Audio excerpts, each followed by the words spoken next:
Hi, this is Paul, and some of you will recognize this woman. She is Elizabeth Oldfield, and it was, not too long ago, someone told me there's a Vervaeke talk out there that you haven't watched yet. And I know it was a big deal. And so then I watched it and I thought this was the best Vervaeke interview I've ever heard. And I met John about 4 years ago because all the stuff that had happened in my life when I started making videos about Jordan Peterson. And but that was just such an interview. And then I listened to some more of your interviews. I listened to your Peugeot interview, and I thought, and then you came up with this quote in Justin Brierley's podcast, which just, oh my goodness, she's living my life. Can't stand it. I got to find out what's going on over here and what led to this. So that's what we are going to do this morning. And it's kind of afternoon for me. It's evening for you, but it comes out in the morning usually. So, Elizabeth, thank you for taking some time to talk with me. Lovely to be here. All right. Well, this is how I begin. Tell me a little bit about yourself, maybe like the home you grew up in. I grew up in in England we call them the home counties, and I've no idea why, but they're basically the counties that surround London in the southeast. And when people say home counties, what they hear is something quite safe and tame, and not quite suburban, because London doesn't stretch out that far. There's lots of countryside, but it's if anyone is a Harry Potter reader, I had a friend come visit me when we were adults. We went to stay with my parents' house for the weekend to like gather some friends, and he walked up the steps and he said, "Oh, you grew up in Privet Drive." And I said, "Okay." Privet Drive is this place where the Dursleys live in Harry Potter, which is the sort of definition of suburbia, or rather small town, small village, cookie cutter houses, that kind of world, which was very safe and very nice, not particularly exciting. And my main sense growing up there was desire to see the world and desire to have come from somewhere more wild. I wanted to be Scottish or Irish or something with some grit to it, not from a little village outside Basingstoke. So what did your parents do for a living? My dad was a GP, a general practitioner. I think family doctor is commonly the understood term. And my mum raised us when we were little and then went back to her work as a midwife, and then later on retrained as a health visitor. I'm not sure what the amazing nurses or midwives who are then specially trained to work with young children, with infants and mothers as they learn to breastfeed and in those first couple of years of life. How many siblings? Just one. Just one. A younger brother. Yeah. How did your parents meet? The story goes they met over a coding patient on a ward, as in, in resuscitating a patient. They met in hospital. My mum was a nurse. My dad was a trainee doctor. My nanny was the ward matron. Very, very fierce Cockney, extremely authoritative, like lifelong nurse who had two of her daughters working on the same ward as her. And then, their eyes met across a patient who I gather didn't die, but, I'm hoping they didn't get too distracted. There's just so many American soap opera images that come to mind with a young doctor and a young nurse, and they're coding and their eyes meet over this moment of emergency. That's great. That's great. Yeah. Did you go to church when you were young? A bit. So my mum's family had no religious faith or practice at all. I would say sort of low-level hostility.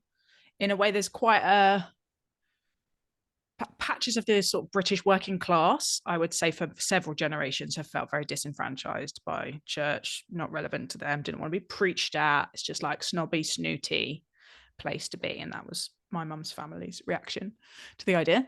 My dad came from a kind of different background and was sent to the kind of school where you went to chapel. And so he had more inculcation in the sort of rituals and rhythms of church. But there was no kind of there was no discussion of it in the home. There was a brief period in my memory where we were taken to the local Methodist church, essentially as free childcare. So we were left in Sunday school, and then they went home for mummy and daddy time, which I knew full well what it was by a certain age, because they were medical and they were very frank about these things. But it was very boring, and I now can look back and through my adult eyes see the beauty of a congregation of older women and think, wow, the stories they would have told, these faithful prayer warriors. Yeah. At the time, I was a like snooty and dismissive and ageist child, and I was just like, oh, old ladies, I can see through their hair to their scalp, and I can't focus on what they're saying. Yeah,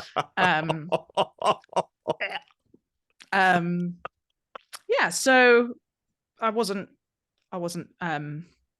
particularly enamored or connected. I think there was then a gap of several years, but honestly, none of us really remember. I've sort of gone back to try and stitch this like bit of my testimony together, and I'm not entirely sure of the chronology. But at some point between deciding I didn't want to hang out with the older ladies at the Methodist church on my own while my parents went home, and then being in, which I think was kind of 6, 7, 8, maybe. When I must have been about 14, I was then taken by a friend's youth group to a Christian festival, and there had a very powerful, charismatic, ecstatic experience, which felt like the beginning of something real. And did something take right then, or was it kind of an isolated experience that bore fruit later? No, it was a real, this is the world has changed around me. I have such a strong, I've tried to write about it a couple of times, and it's one of those real like words are such a left hemispheric thing, right? There's the who is it I was reading talked about trying to capture God in a cage of concepts, and every time I sort of try and sidle up to what happened there, and you know, my kind of writerly ego is like, I can definitely describe this experience, it sort of just stops dead. So yes, I remember not being Christian before, and then standing up and being like, oh well, I guess this is it then. I guess so you got mugged. I guess I'm in. Yeah, I really did. And I prayed, God, if you're there, will you show me? And it was like, yes, I will. What you asked for.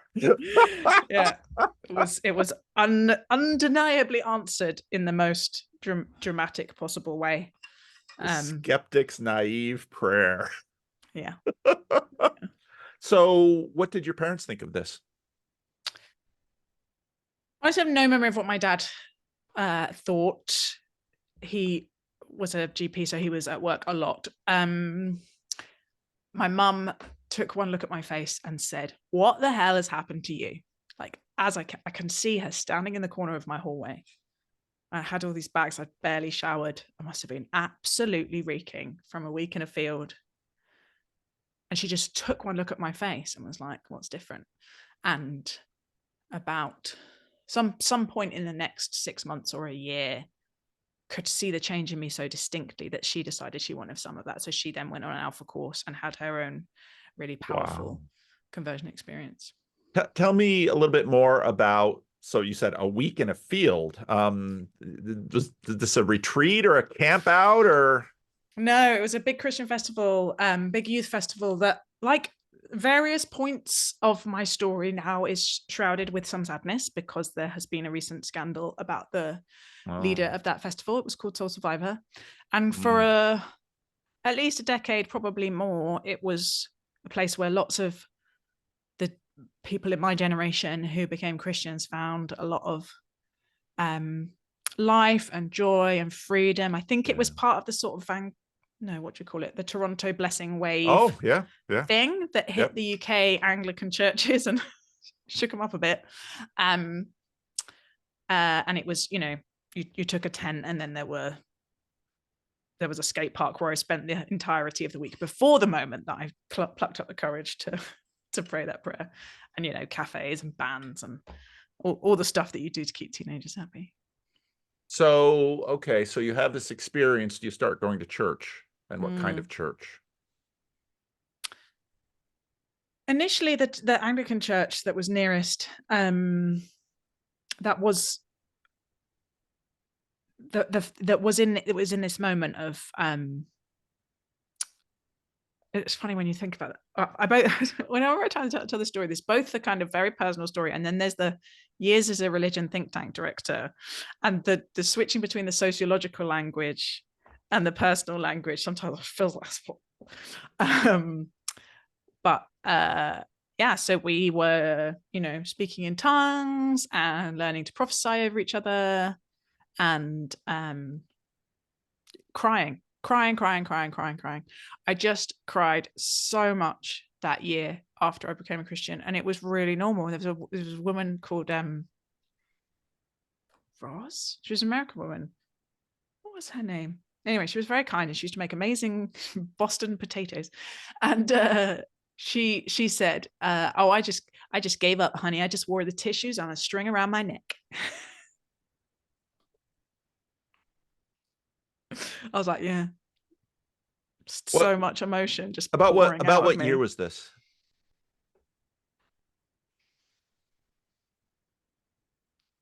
Late 90s. Okay. Because it's helpful because if I was in college and seminary during the 80s, and then I was in foreign missions until the late 90s, and then I returned to California. And there's obviously there's geography and layers, and so if you're swimming in broader Christian culture, it's kind of helped to get a certain contextualized. So in the late 90s, yeah, there's a lot of interesting stuff roaring around. So okay, so let's get back to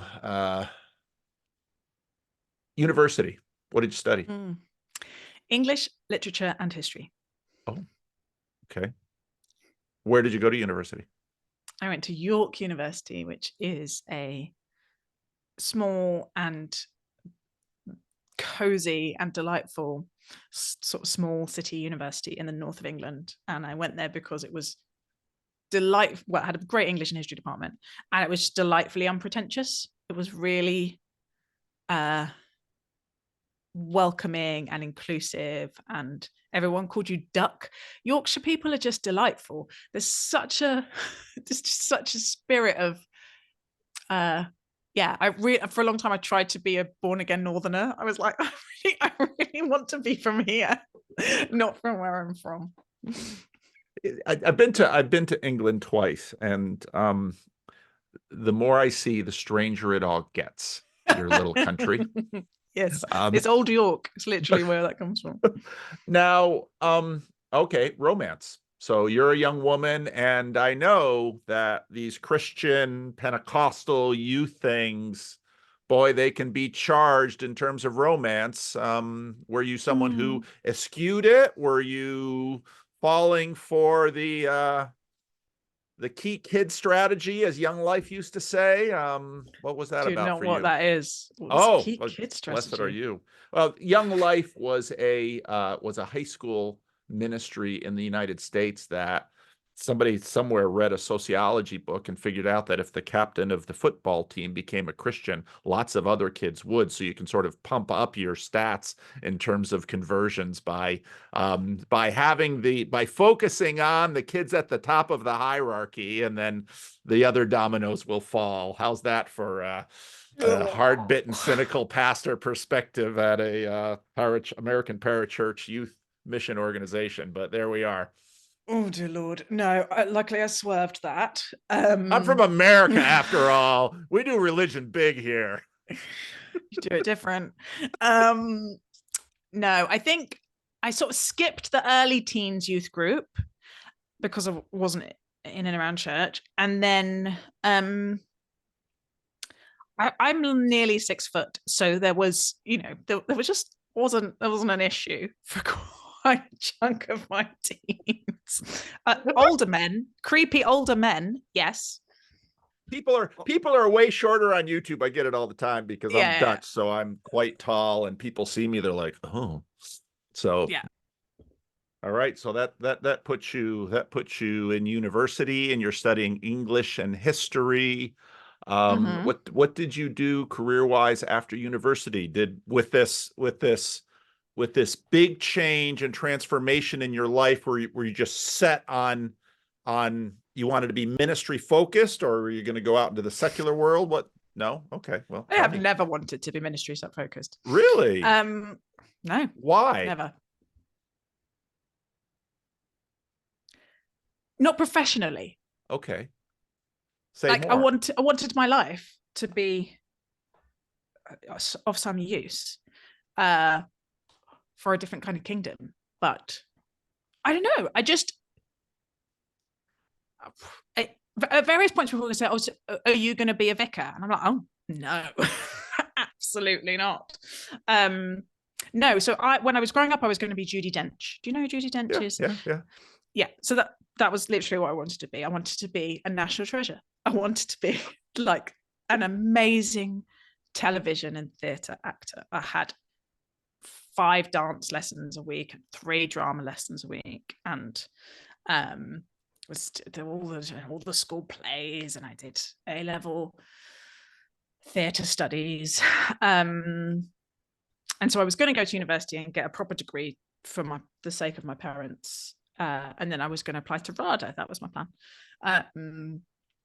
And so I did loads of drama in my first year of university, and it was in loads of plays. And I had this very strong. Is your child coming? It's an incursion occurring. Shall I pause? Do you not want your child seen on video? I definitely don't want them seen on video. No. I will pause. What was I saying? Okay. You want to be Judi Dench. I wanted to be Judi Dench. Yeah, I did loads of drama in my first year and got loads of parts. Sort of campus plays, and could feel my ego inflating and inflating and inflating. And I loved it. I was like, walk around campus, oh, I loved you. And that, oh, thank you so much. Just like really not ready character-wise for that what was this is like students, right? It was so but in your head when you're a student, it's the whole world. Yes. I could just feel myself changing and getting a bit more fake and pretentious and aware of how I looked. I'd always cut my own hair before. I'd never worn makeup. I was this proper tomboy. And then suddenly I was in this situation where you're looked at all the time. And I went away on a sort of summer mission trip with a faith-based development agency, and just had one of those real kind of soul moments of, am I just going to spend my life prancing around performing for compliments? Which is not what I think about acting as a vocation. I think there are ways that where people have a genuine vocation and the character for it and do it with great integrity, and it's a blessing to the world. But I was not ready to be one of those people at all. And so I stopped acting like stone dead, and I started directing, and I love directing because you got the same kind of ensemble feeling without me being out there and it being about my glory. And I was writing all these essays about the kind of engine of culture and literature and poetry and the historical events that were happening at the time and the way those two things work together. But for whatever reason, I was still reasonably recently into church culture. I had picked up that the kind of jobs that Christian women did were primary school teacher, nurse, mum. Like, I wasn't even in like hardcore conservative evangelical churches, but there was something about, there weren't that many role models. There was a really strong sense of like anything that was very like mission work, ministry, or caring roles were what were celebrated or high status or whatever. I was like, oh no, Lord, I'm too gobby for all of those. But I guess, pick up my cross. I'll go, I don't know, serve the poor or something. I'm sure that's what I'm supposed to be doing. And I remember lying in bed one night and I'd been writing this essay about the stories that a culture tells about itself and sort of power of the media and the power of communication and storytelling to shape the norms of a moment. I was lying there and I prayed, Lord, I don't understand why you wouldn't want me to be involved in these things. And it was another moment of really feeling like I had a really strong response. And it was very much like a cocked eyebrow. Like, did I ever say that I didn't? I was like, wait, what? Am I allowed to go work over there? And that was a real turning point. Okay. I feel compelled to say, make a note to my American listeners. About 50% of my viewers on YouTube are from the United States. Some of my, I have two good friends who live in the north of your country in Bradford right now. I met them when I was a missionary in the Dominican Republic. I was living in a little town, and they were living in even a smaller town where some very proper British gentlemen had a little rescue mission for a tiny little village there. And these two came over. They were unmarried when they came over, and they were already in love. She had been a Christian, and he had a very interesting, I won't tell his story here or even name them, because they've actually become quite important in certain circles in Christendom UK. But one of the things that I've noticed in knowing them over the years and listening to your story, Christianity in America and Great Britain have very different valences in terms of communities, and even though there's a lot of stuff that sort of goes back and forth over the ocean, just listening to you describe your story is absolutely delightful. And I'm just going to warn American listeners to be careful about sort of the assumed background you sort of paste her story onto, because being a Christian, the kind of Christian that you clearly became in the UK, is a very different thing than being that in a place like Louisiana or Tennessee or even places in California. So yeah, I mean, I was going to Church of England churches this whole time, the local parish church where everywhere went.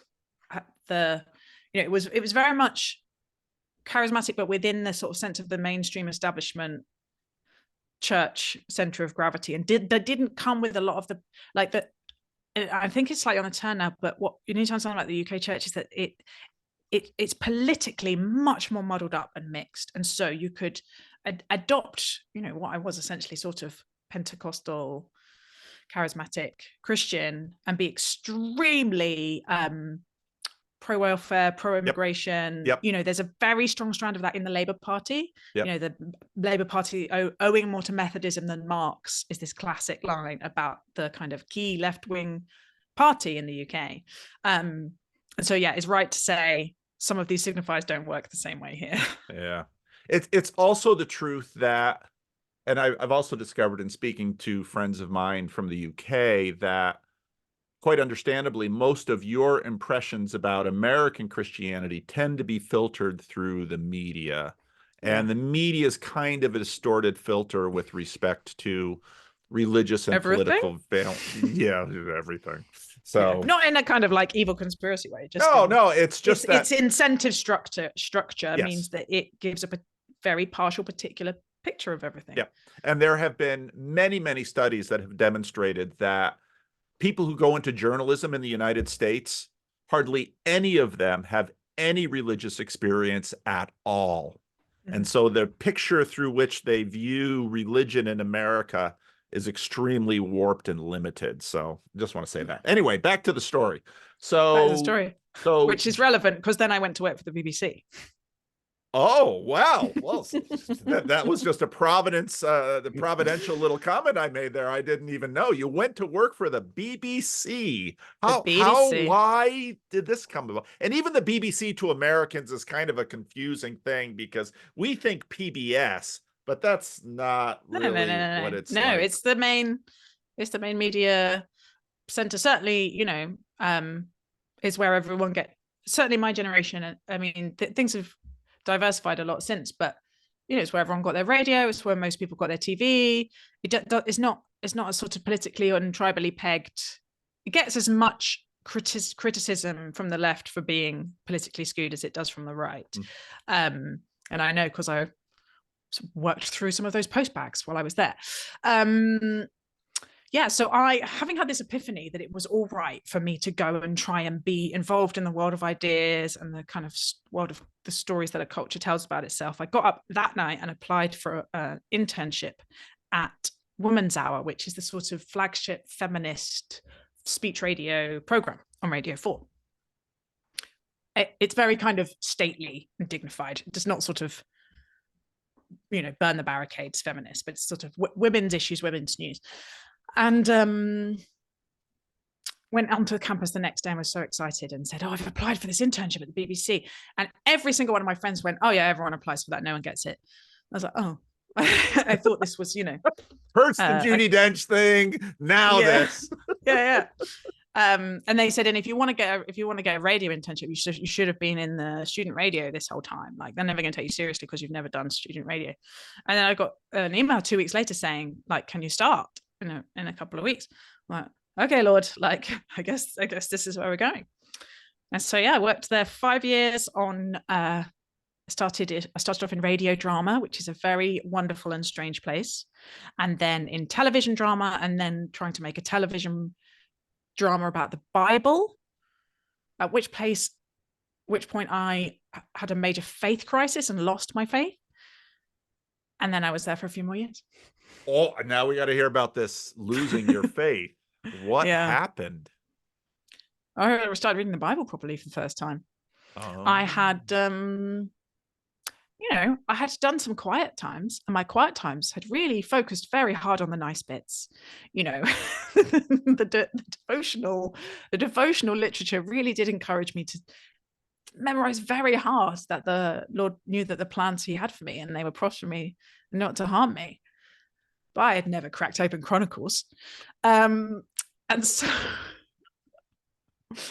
I had this very nerdy, intellectually curious part of myself navigating through the BBC in the world of ideas.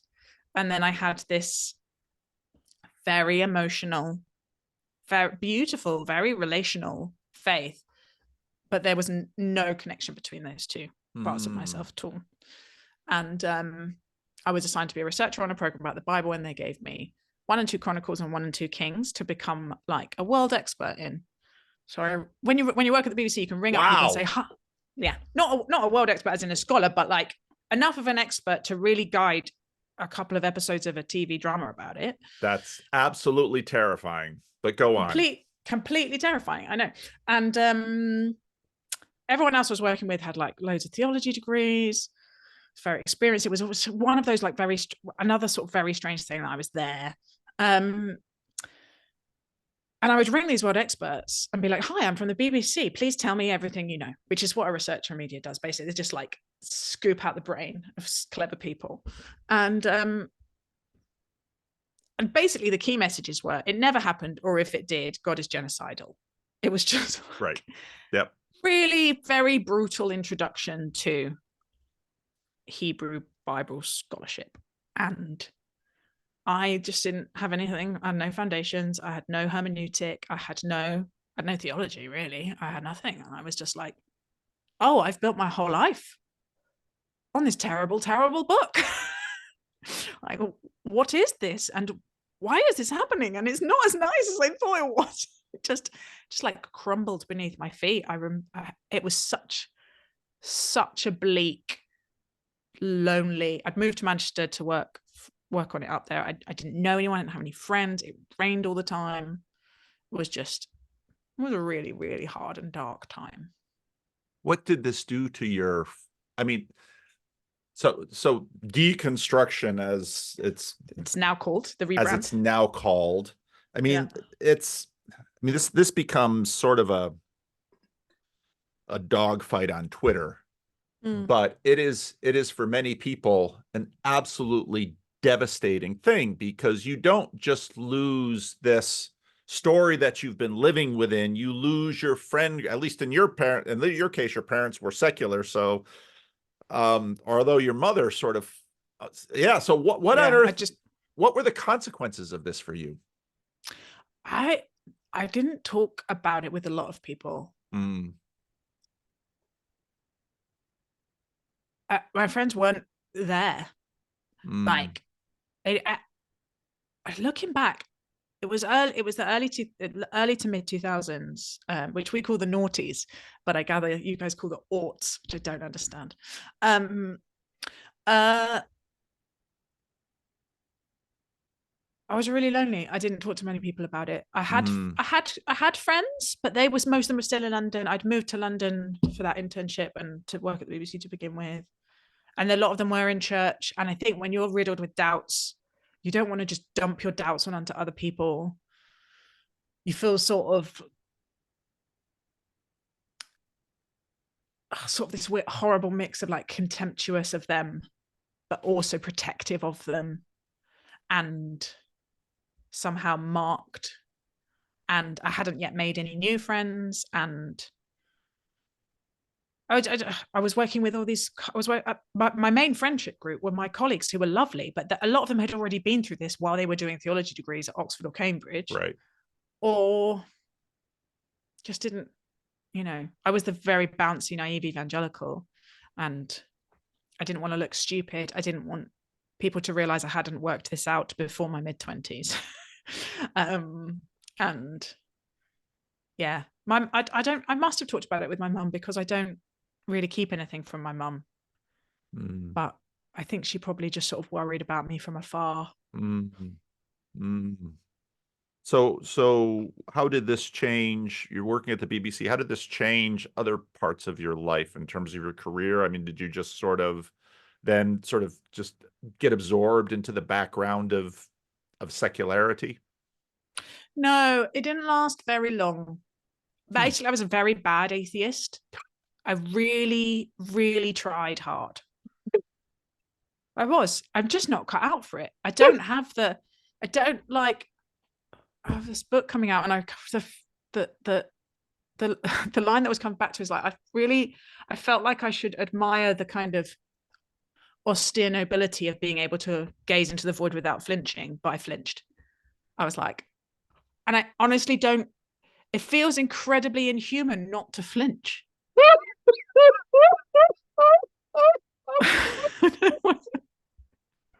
But this is so true, because I listen to some of these stories, and I listen to some of these deconstructed stories, and they're so sad, because I listen to these people, or I talk to these people, and it's like, you had a rich life that you enjoyed, and you Mm, traded it for this, and the only thing you seem to the only thing you seem to have kept out of the transaction is your pride. yeah. Was your pride really worth all of this other loss? And I don't want to Yeah. Although minimize I it, think, no, and I but do think what you said earlier was more compassionate, Paul. Like, I don't think anyone chooses it. I no. went and talked to a bunch of Welsh pastors. They asked me to go and give them a lecture on deconstruction. And the whole thing was trying to move them from basically angry about it Yeah, and defensive and yeah, pissed off, yeah, because people in deconstruction, and can be very like acting out of pain yeah, and acting out of grief and lashing out yeah, and feeling like they've been fooled and feeling cheated. And yeah, also, often Christians are terrible at engaging with them and answering questions and taking it seriously. And they want them to just put all the doubts back in the box. yep, yep, And so, yeah, I don't think anyone would. Like, I certainly felt like I could not remain a whole person and not take what I had discovered seriously. right, Like, my identity will crack down the middle if I don't find a way to take my brain and apply it right, to this thing. right. Um, yeah, it. I've lost my train of thought, but yes, that's Well, me no, in defense of deconstructionists. I don't think anyone actively chooses it, and I don't. I honestly, I feel very lucky / blessed that I was a bad atheist, right? I couldn't shake him off. I was yeah. just like, go away. I am done. It really felt like, Your the hound. ex-boyfriend wouldn't let you go. Yeah. I was like, no, I'm done. I'm done with you. I don't need you. I'm too sophisticated for this. I'm too grown up, or I want to be, like this is for naive people. This is for emotional people. This is for uneducated people. And I don't want to be one of those. And I'm Yeah, gonna I'm going to walk away from this because it makes no sense. Yeah. But I couldn't. I would cycle around Manchester. I'd be like, I don't believe in you. No, I mean, I don't believe in God. Stop talking to me. You're not real. Yeah. Yeah. It's like everything else fell apart. All of the structures, my ability to go to church, read the Bible, it all left. But I didn't know how not to pray. It's like, this is an ongoing conversation that my soul is having. Shut it down. There's this amazing poem called Staying Power by Jean Marie Walker. Have you ever read it? No. You should put it in the show notes. It is amazing. It is this real, like, she talks about like trying to smash a telephone. Just like the coils are coming. Like, stop calling me.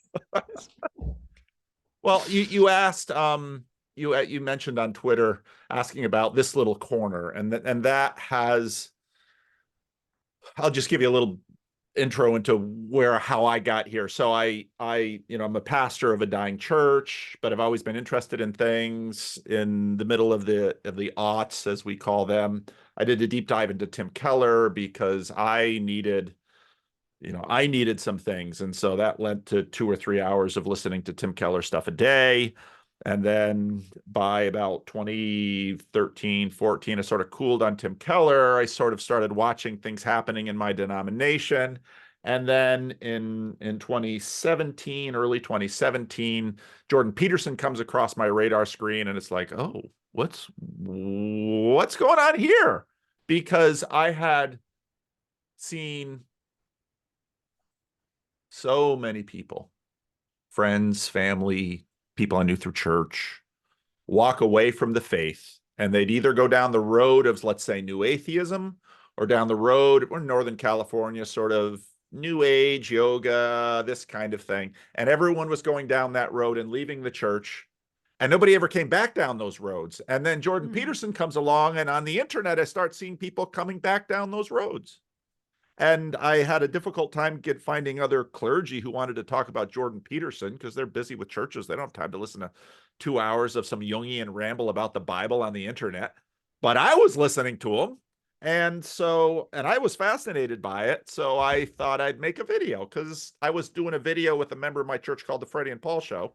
And we were doing that on YouTube. So I can do another video on YouTube about Jordan Peterson. What's the worst that could happen? I thought 20 or 30 people will see it, and I'll have 2 or 3 new friends. And that's all I need from it.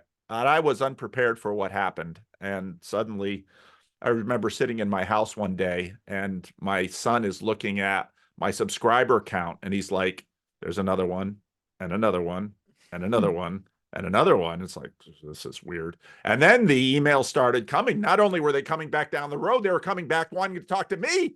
And I didn't know what I was going to talk about. I just had what I had. And that thing has sort of grown, but and sort of affectionately around Jonathan Peugeot and John Vervaeke, because very, very quickly made friends with Jonathan Peugeot.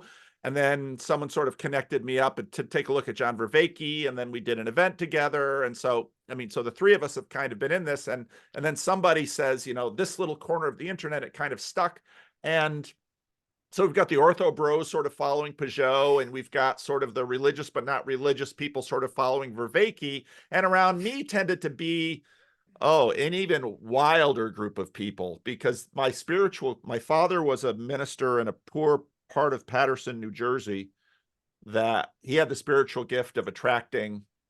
Jesus attract the demon possessed. My father and I, we just attract the strange. And so then after the mission field, I come here to Sacramento, and the same thing happens. I mean, it's homeless people. It's the most crazy diverse church. It's just wildness. And then, so around me comes all of these people, many of whom are just in some phase of deconstruction or Christ curious, but and when I heard you make that comment to Justin Brierley on the thing, I had so many people come up to me and say, I really want to be a Christian, but I just can't believe this stuff. What do I do? And then on that little question and answer, where someone actually who's been listening to my stuff, and I've always said, well, if you want to change your beliefs, people believe in herds. You adopt the beliefs of the people around you. So if you want to adopt a new set of beliefs, go find the people that believe that and live with them. Mm. And then you'll start to change. But anyway, so so I and so I have many friends and family or who are sort of in this twilight of deconstruction. And a lot of Christians look at it as sort of this collapse, and it Mm. can be, but in my experience, things needed to collapse often for some good reasons, and God Yeah. can use that collapse to build something even better. Yeah. So Yeah. but at the same time, it'd be nice if, Americans especially want sort of a program where, okay, you deconstructed here and you need to do this and you'll come out of this looking like this. And it's like, no, I got no path for you. You might be in this thing for 50 years. I'm sorry. It's just the way it goes. God doesn't mind arranging people's lives with decades instead of moments. So anyway, I'm sorry. There's my sermon in the middle of this little talk, but It's all good. so No, I give thanks for that time. I think it stripped back a lot that needed stripping away. And that it was sort of a double blessing, I think, not having been raised in like a very churchy home and therefore feeling like I came to it fairly fresh. I just feel like I have had to unlearn less than my friends who were brought up in the, were embryonic Christians. And then having gone through deconstruction, as it would now be called, I just give fewer F's. I kind of know what, and I kind of have two moments in my life where I sort of know what it was to at least be trying not to be following Jesus. And it's not better. And I always come back to whom else shall we go? Like, I have very low expectations about the institutions of the church. But I love the church because it's the bride of Christ, but I don't expect it to be anything other than deeply dysfunctional.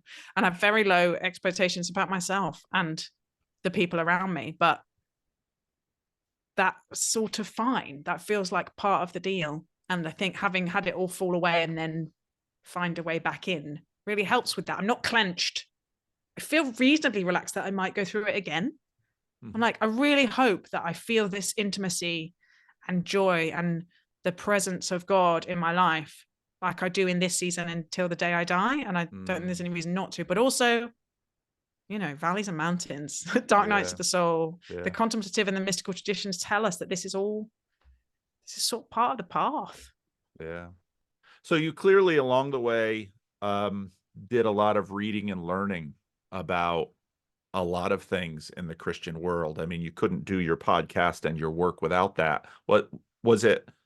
Was it this deconstruction that brought that on for you, or is this just sort of stuff you picked up? Yeah, that's so interesting. I don't think I've ever known. That's not something I was aware of as a.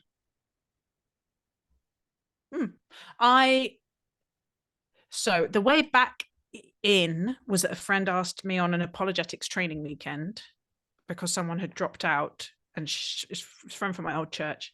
And she said, it's okay, don't have to come to any of the sessions, but it's just a weekend in a nice hotel. And, it's free.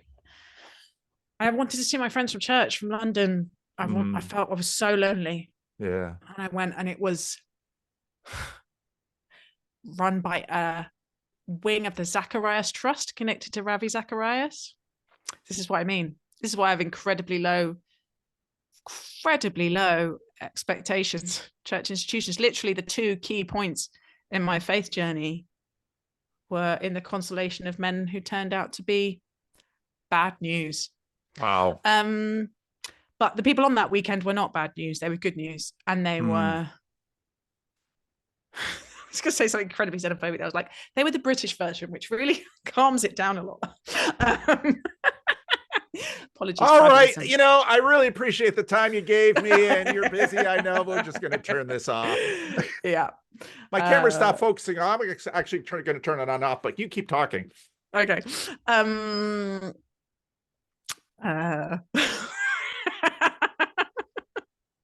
I hope it turns on again. Oh, there we are. Okay, good. I didn't know if you're coming back. Yeah. So the way back in was having to lay some intellectual foundations and to think about the ideas and think about the claims and think about what on earth is this book. And what are we doing here? I was really slow and long, but yeah, so partly it was that kind of study in that field, just reading and thinking about ideas for myself. And then I went on and did a master's in theology as part of that process. Theology in the arts, though, so my systematic theology is terrible, but I know a lot about theological aesthetics. Yeah, and then I think I married a philosopher who I met on that weekend, Christian philosopher, and we are perfectly matched because we're both massive nerds. And I think probably a lot of it is just we sort of suck in ideas and then talk about them in bed, and it's deeply erotic.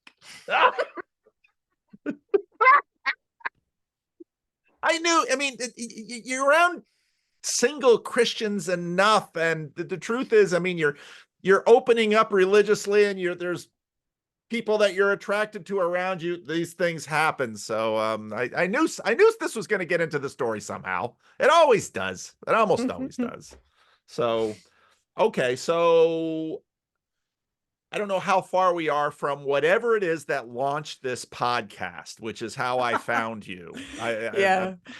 So was it a lot? I'll zip through the next chapter. Yeah, so I was still at the BBC at that time, but beginning to be restless and feeling like this early sense of vocation actually about the stories that a culture tells about itself and the kind of imaginative, the plausibility structures and the way they make it easier or harder for people to conceive of the possibility of divine love or to treat each other as fully human.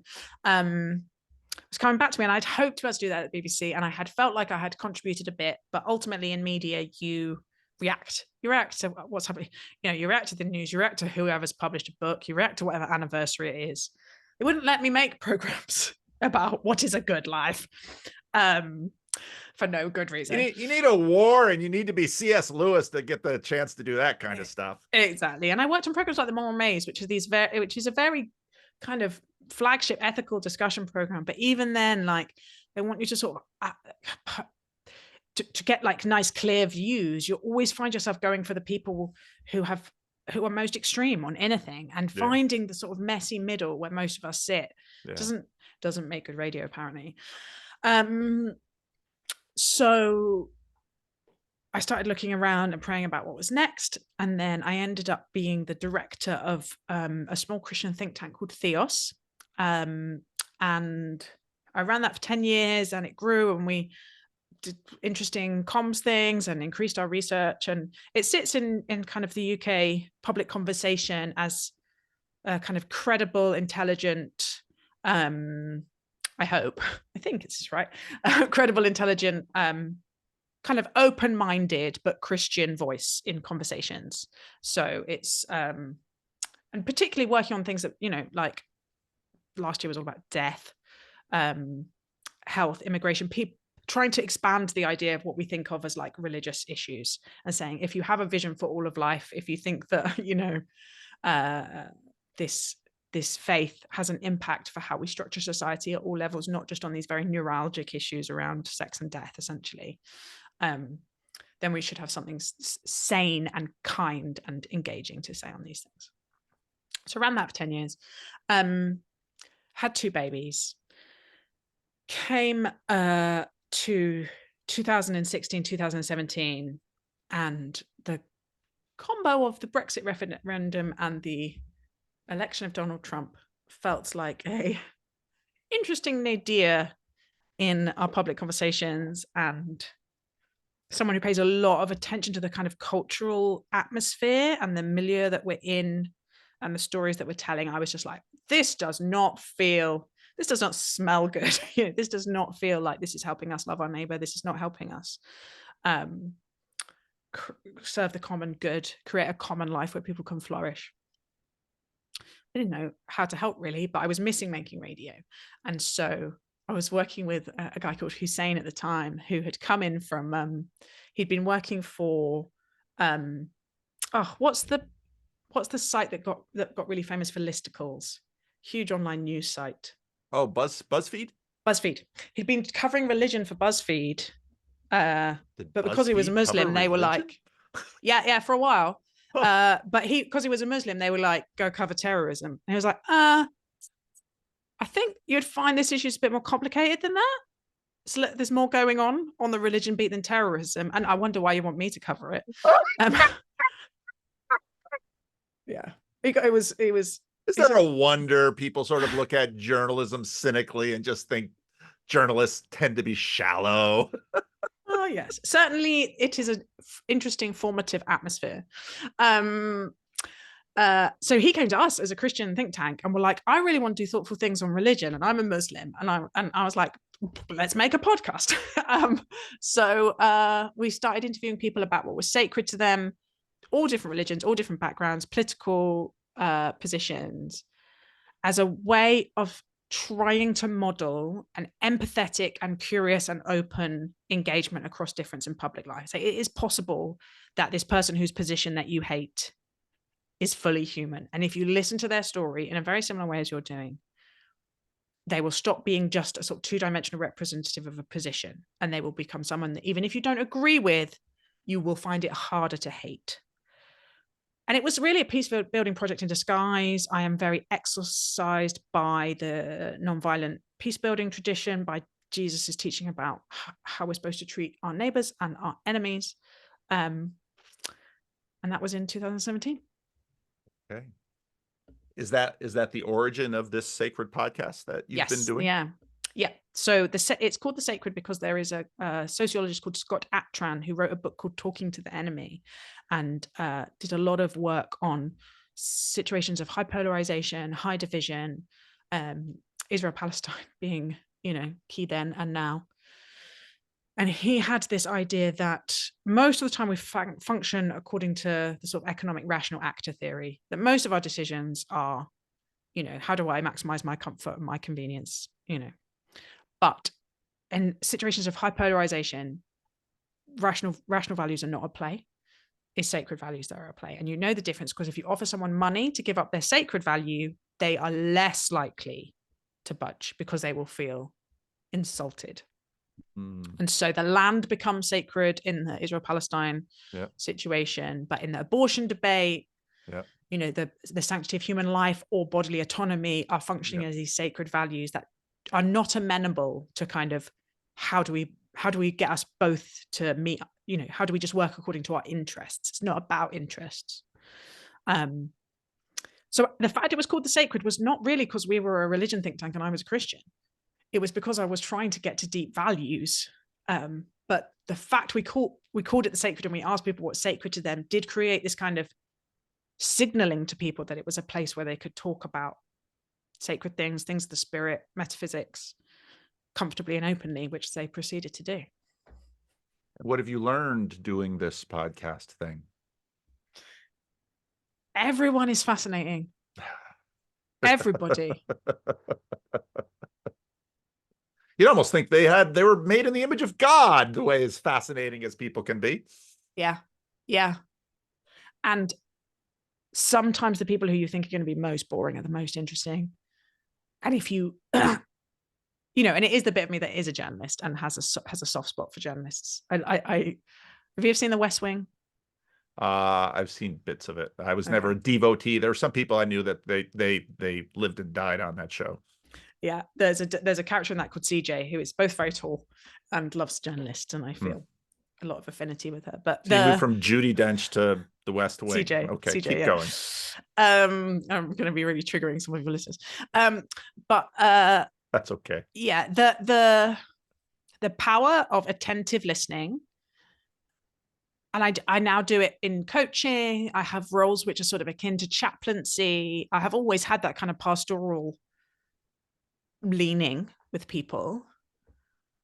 The power of curiously giving someone your attention over time and asking the kind of questions that they might not get asked every day, which allows them to open up thoughts that they might not have consciously had before. It's just magical. It's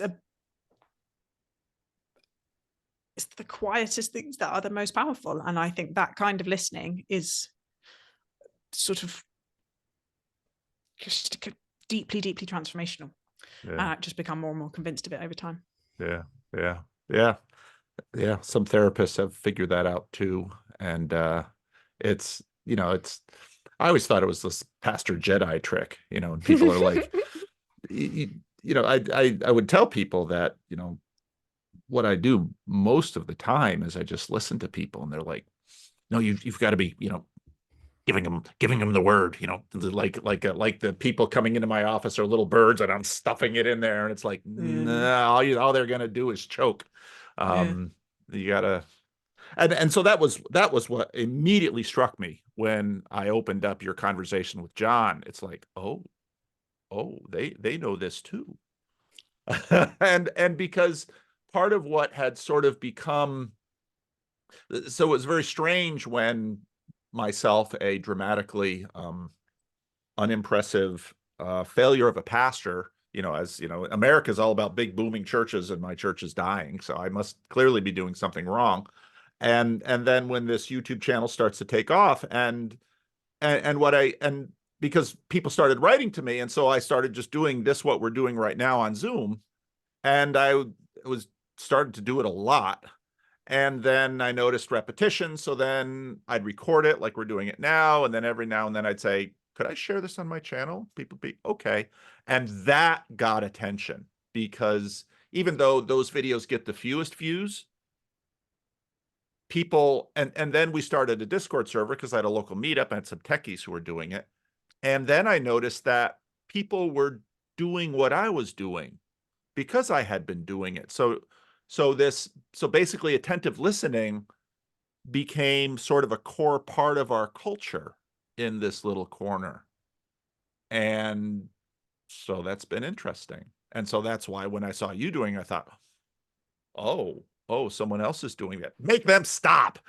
That's our thing. Like the unauthorized exorcist of the Gospel of Mark. But no, so where is this going for you? Are you just happy doing this? I think so.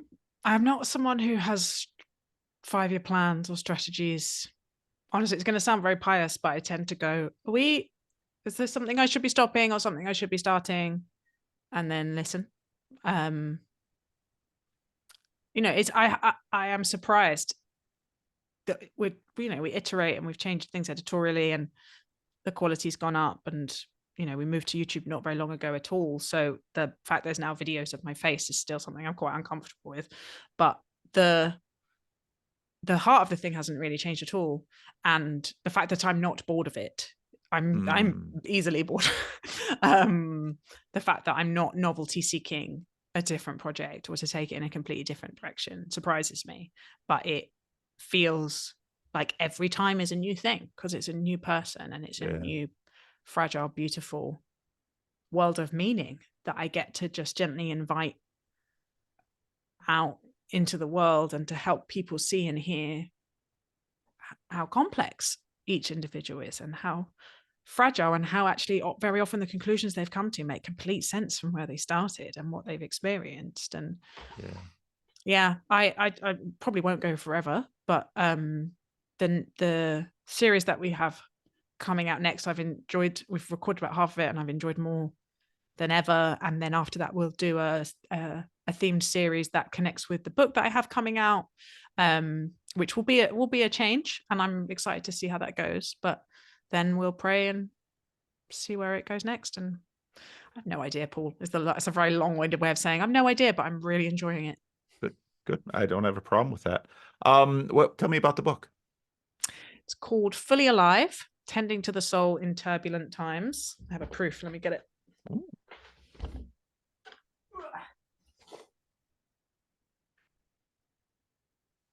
Looks like this, and is out in May, available for pre-order. And it is it's a very strange book that I spent quite a lot of years writing in my head and not thinking I would be able to write, because it doesn't fit in any genre that I know of. But it is part memoir, part personal essay, very much trying to make the case for Christian spirituality, theological ideas for everybody else.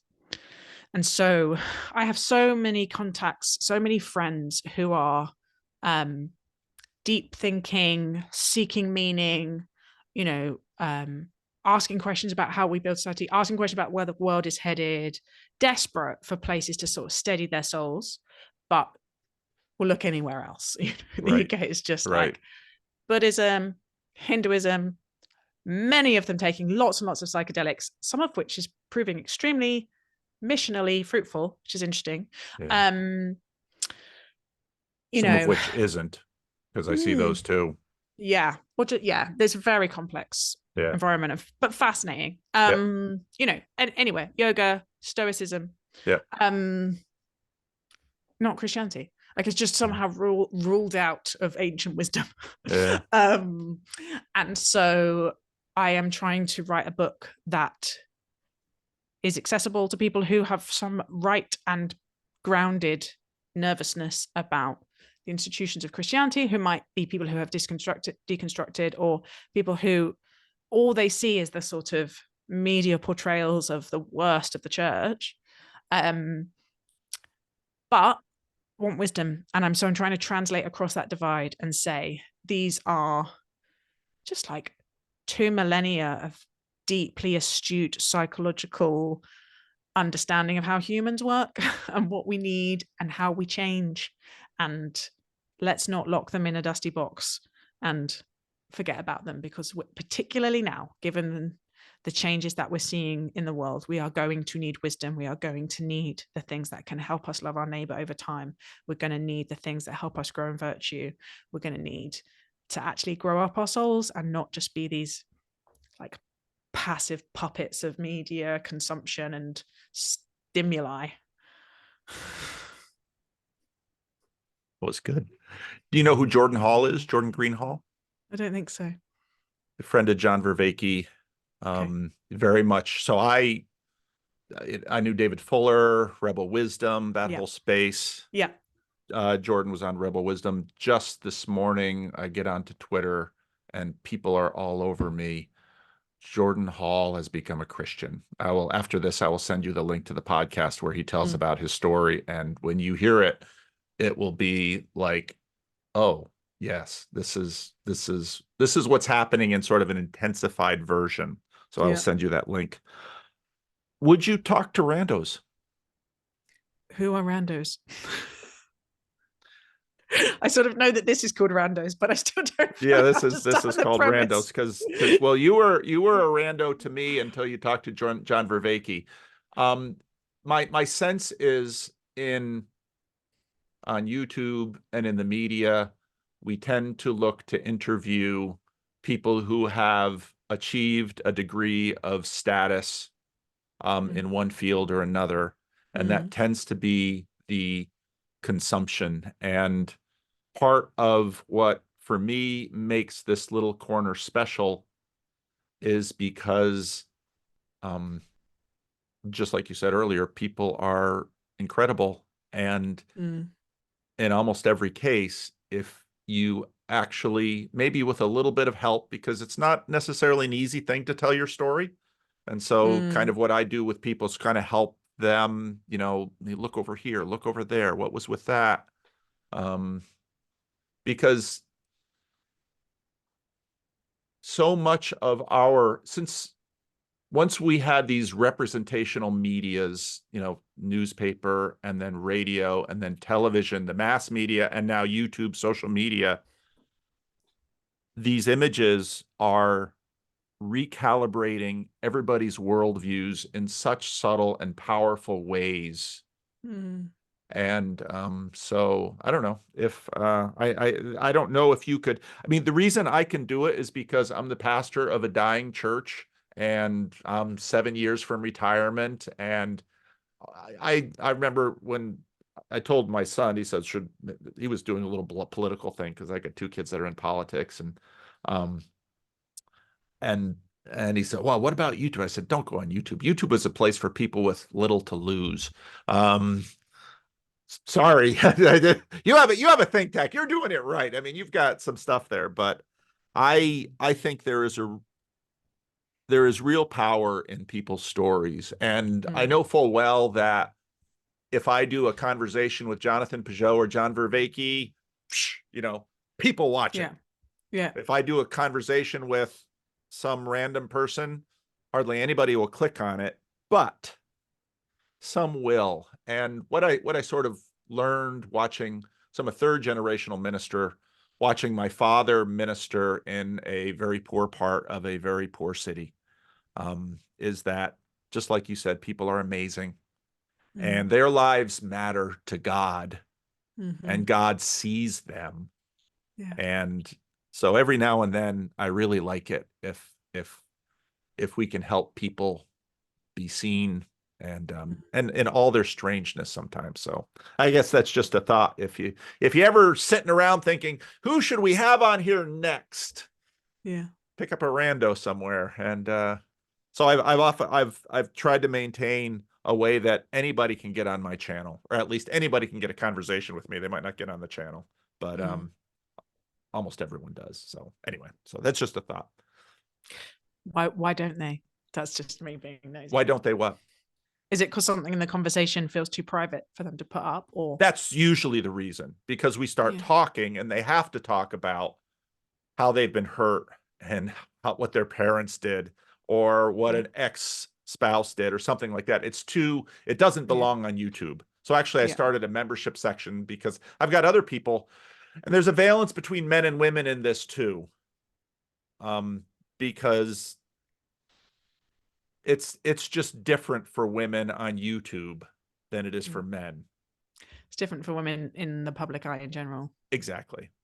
So I started sort of a very low priced membership section because I had a number of women who wanted to participate, but they're like, I don't want to be out there on the open internet. And I said, I don't blame you. So then we tend to have them. It's amazing what $3 will keep people. Yeah, how $3 can keep people out. But anyway, so Randos conversations. It's generally because we're talking about other people. And so then it's much more of something that happens in a pastor's office, and that's where we keep it. But if the conversation is something that it's okay to share and the person is willing to risk it, because there is risk involved, then we share it with the channel. And again, they get the least clicks, but those who follow it closely. And then what has happened is, so I just did a conversation with Jonathan Peugeot, and he says, we're not trying to start a community. I did a conversation with John Vervaeke. He said, we're not trying to start a community. And it's like, that's the fun part for me. I am a pastor. And so one of the things you learn in a church is that someone comes into the church, they see the pastor, you preach a sermon or something, or you're kind to them, and they're like, there's my new best friend. And it's like, I'm the pastor. I can't really be your new best friend. Sort of like, don't fall in love with your therapist. I will be your friend, but the whole handoff that happens in church is you need to be wed to Christ and his body. And that means you need to be a part of a network of relationships with one another. And that is what has grown, and it's happened through YouTube and in-person meetings and this other thing that I started called Estuary, which is basically a church-adjacent conversational platform where people can actually sit in a room and talk with people that are different from themselves in kind of a structured, productive way. And so I'm trying to get pastors to sort of open up spaces like that in their churches. So anyway, so that's what I've been working on. But there's real power. There are so many lonely people out there. And if I started to recognize this when years before I had a little podcast where I'd put my sermons on, and then I would get approached by people who you could rightly call them recluses. They lived in their house. They looked at their screens. Relationships with their family were tense or non-existent. And they had hardly any friends. And that used to be older people. And now I'm seeing it in younger people. And so what a lot of my goal has been, okay, we're going to start on a screen, but then we're going to walk outside the door and we're going to go to a place and we're going to meet people in person. And a lot of people don't realize, people who have had good upbringings, that having a conversation is a skill. You're going to need to learn it. You're going to need to figure out the back and forth. There's a lot more people on the autism spectrum out there. They're struggling with some of these things, but actually it was amazing.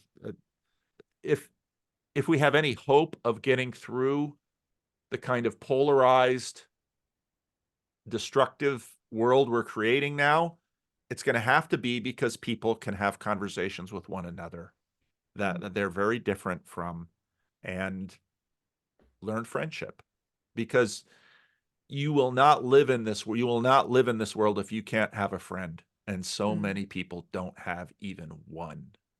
Yeah. So anyway, so that's what I care about. And so if I can create a community using this crazy medium, I will do it. And so that's what I'm doing. You're doing what you trained to do. Yeah, I'm a pastor. So, well, we are coming to the end, and it's midday here in Sacramento, but it's late night for a busy mother. And so I don't know, anything else you want to say or do or pitch or ask or anything like that?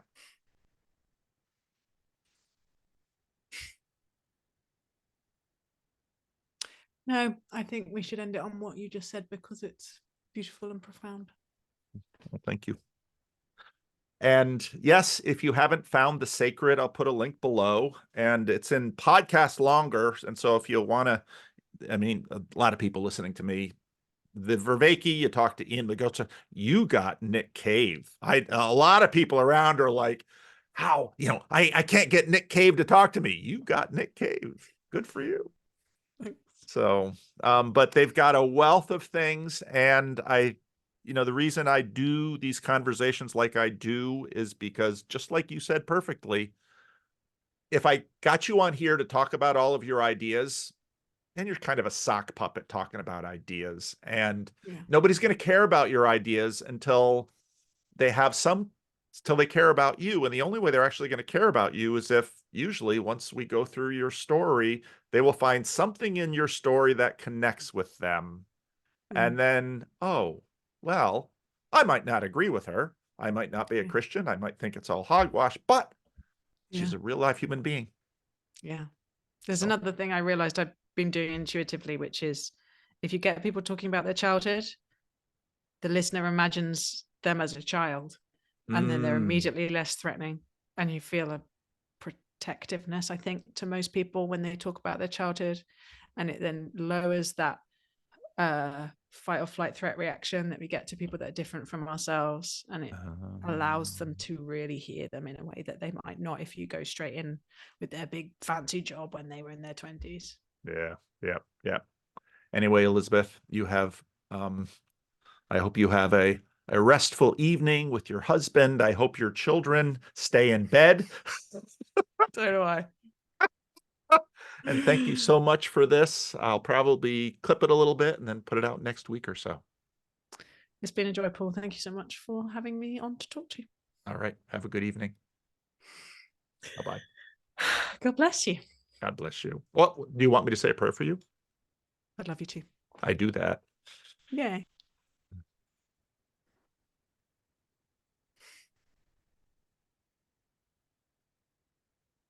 Lord, you are a good God. And we are people that are so full of ourselves, and we run around this world thinking we're gods and we're in charge and we can run things, and things are a mess, but if only everyone would listen to us, it would be fixed. And so many of our problems are the result of our past fix-it efforts. Lord, what a joy it was for me to discover Elizabeth and her podcast, to discover someone in a different part of the world doing something very much like what I am doing, and realizing very much the same needs that I saw. And Lord, I believe it's because we met your son, and we saw something in your son that we didn't see anywhere else. And that Son of God came to this world to rescue us from ourselves. And Lord, we are sheep, and we do go astray. and you are the good shepherd. And I pray, Lord, that you bless Elizabeth. I pray that you bless her think tank. I pray that you bless her marriage. I pray that you bless her children. And Lord, it's very clear that yeah, you've had your hand on her for a long time now, and you will bring to completion the good work that you've started. So I pray, Lord, that you give her the best desires of her heart, and that you bless her work richly. Hear my prayer. In the name of Jesus, amen. Amen. Can I pray for you? Absolutely. Well, thank you for Paul. Thank you for this brother on the other side of the world. Bless his pastor's heart. Bless his openness to the wind of the Spirit and where it's led him. I pray, God, that I just want to hold with a question mark this line he uses about a dying church. I don't think he's pastoring a dying church. He's pastoring a body that is in many different places.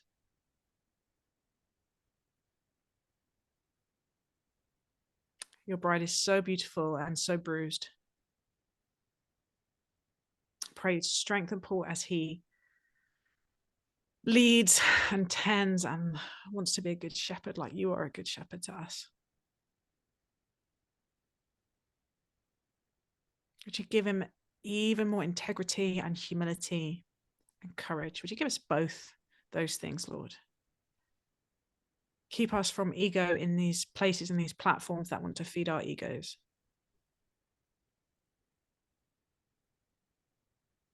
Keep us from busyness. Keep us from hurry. Let us attend to your voice and turn our attention to your cross. I do pray you'd use us richly. In Jesus' name, amen. Amen. Thank you very much. I appreciate it. Thank you. I'm sure we'll talk again. I suspect we will. Take care. Have a good evening. Lovely day. Bye.